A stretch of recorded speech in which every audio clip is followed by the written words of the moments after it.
خود سے کئی گنا بڑے دشمن کے مقابلے میں دفاع کی ضروریات پورا کرنا اہم تھا، قوم نے یہ ذمہ بخوبی ادا کیا۔ بیان میں کہا گیا کہ سائنسدانوں نے وطن عزیز کی سلامتی کو ناقابل تسخیر بنانے کے لیے شب و روز محنت کی، ذاتی مفاد کی آبیاری کو سیاست کا مرکز بنائے رکھنے والوں کو قوم نے حماقت سے باز رکھا، قوم کے شدید دباؤ پر بھارت کے آگے بھیگی بلی بننے سے گریز کرنے والی جرت مندی کی اداکاری کریں تو ہنسی آتی ہے۔ ان کا کہنا تھا کہ گوہر ایوب اور ڈاکٹر عبدالقدیر قوم کو بتا چکے، بھارتی دھمکی کے بعد نواز شریف کے پلیٹلیٹس گر رہے تھے، قوم نے ایٹمی دھماکہ نہ کرنے کی صورت میں خود نواز شریف کا دھماکہ کرنے کا پیغام دے کر فرار کے راستے بند کیے۔ یہ پاکستان تحریک انصاف کی جانب سے سٹیٹمنٹ جاری کی گئی ہے جو موجودہ تمام کے تمام حالات ہیں۔ اب ہم آ جاتے ہیں جو اصل معاملہ سامنے آیا، وہ چونکہ بیرون ملک ہیں صدر آصف زرداری اور ان کی جگہ پر قائم مقام، اور میرے خیال میں یہ سارا ڈیسائیڈڈ تھا، یہ دیکھا جا رہا تھا لاہور ہائی کورٹ کی جانب سے کہ لاہور ہائی کورٹ کیسے ان تمام معاملات کو لے کے چلتی ہے، اور یہی وجہ ہے کہ ان کو یہ بھی پتہ ہے کہ 7 جون کو جو جوڈیشل کمیشن آف پاکستان کے اجلاس ہونے جا رہے ہیں وہ پہلا اجلاس ہے، اور ہو سکتا ہے کہ پھر آگے بھی اجلاس کرنے پڑیں، تو اگر chief justice Lahore high court بھی رہتے ہیں تو ان ساری چیزوں کو مد نظر رکھتے ہوئے کچھ چیزوں کا ان کو اندازہ تھا، اور یہی وجہ ہے کہ انہوں نے ان چیزوں کو مد نظر رکھتے ہوئے آصف زرداری بیرون ملک تھے تو دوبارہ کندھے پہ رکھی ہے یوسف رضا گیلانی کے، وہ چیئرمین سینٹ ہیں اور بطور چیئرمین سینٹ وہ قائم مقام صدر بھی ہیں صدر کے جانے کے بعد۔ اب میں آپ کو ایک مثال دیتا ہوں حکومت کی جانب سے کیا جا رہا ہے، کس طریقے سے نظام چلایا جا رہا ہے۔ پاکستان تحریک انصاف کے 2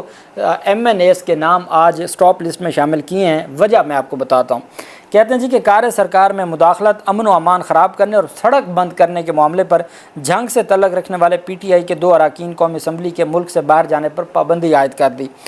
میڈیا ذرائع نے کہا ہے کہ سابق وفاقی وزیر صاحبزادہ محبوب سلطان اور صاحبزادہ امیر سلطان کے نام پاسپورٹ کنٹرول لسٹ میں شامل کیے گئے۔ پاسپورٹ کنٹرول لسٹ میں نام پنجاب پولیس کی سفارش پہ کیے گئے۔ پنجاب پولیس کے مراسلے کے مطابق دونوں رہنماؤں پر پاکستان پینل کوڈ کی دفعہ 290 اور 91 کے تحت مقدمات درج ہیں، جبکہ دونوں ممبران قومی اسمبلی نے کار سرکار میں مداخلت اور امن و امان کو نقصان پہنچایا۔ بے لیبل اوفینس ہیں، سڑک بلاک کرنے اور امن و امان کو جو کار سرکار میں مداخلت کی اور جو ریلی احتجاج کرتا ہے اس کے اوپر جو FIR ہوتی ہے وہ کیس ہے، اور اس بنیاد پر جناب والا اگلوں نے نام جو PCL ہے اس میں ڈال دیا، پاسپورٹ کنٹرول لسٹ میں ڈال دیا۔ یہ تو نظام ہے جو اس وقت چل رہا ہے۔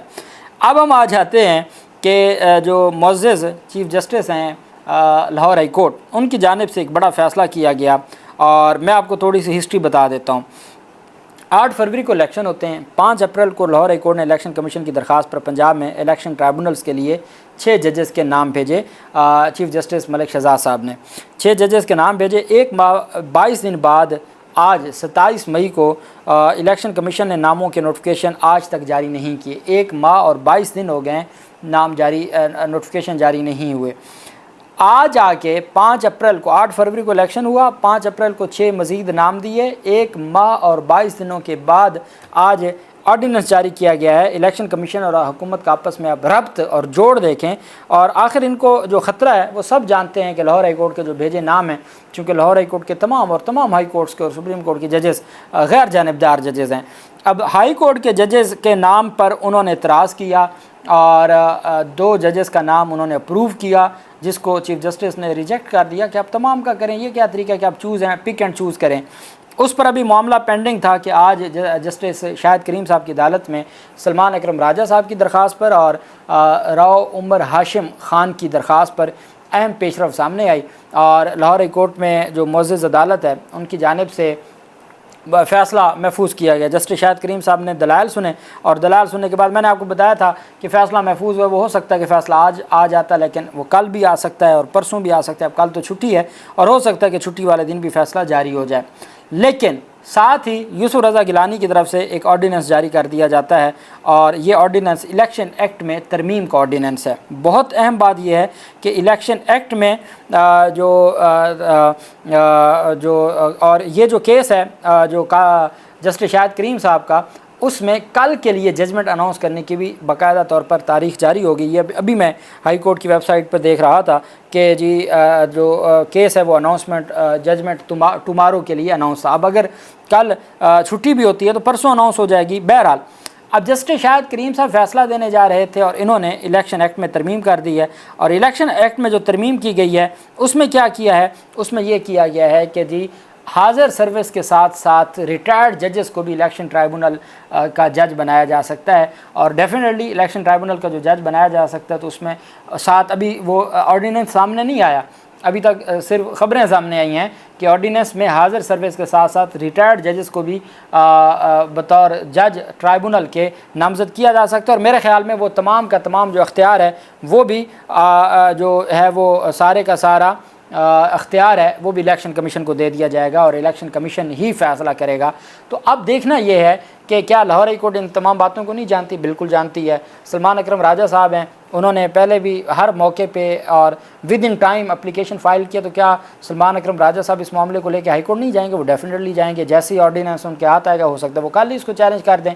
ہائی کورٹ جب یہ سارے معاملات کو جانتی ہے کس طریقے سے چیف جسٹس، ابھی تو بہت ساری چیزیں جو سامنے نہیں آئیں،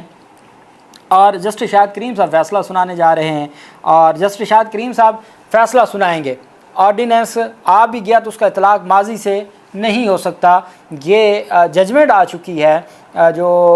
سپریم کورٹ آف پاکستان کی پریکٹس اینڈ پروسیجر ایکٹ کی، اس میں 8/7 سے یہ ججمنٹ آئی تھی کہ قانون کا اطلاق ماضی سے نہیں ہوگا۔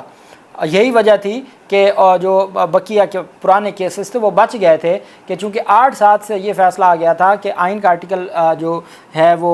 آئین پاکستان یہ کہتا ہے کہ آپ یہ فنڈامنٹل رائٹ ہے کہ کسی بھی قانون کا ریٹروسپیکٹیو ایفیکٹ نہیں ہوگا۔ تو اگر آرڈیننس آ بھی گیا تو آرڈیننس یہ نہیں کہہ سکتا، آرڈیننس تو خود 120 دن کے لیے آتا ہے، تو اگر وہ 120 دن کے لیے آیا ہے اور ایکٹ آف پارلیمنٹ وہ نہیں بنتا تو وہ آرڈیننس کیسے کہہ سکتا ہے کہ میرا اطلاق 8 فروری سے ہوگا؟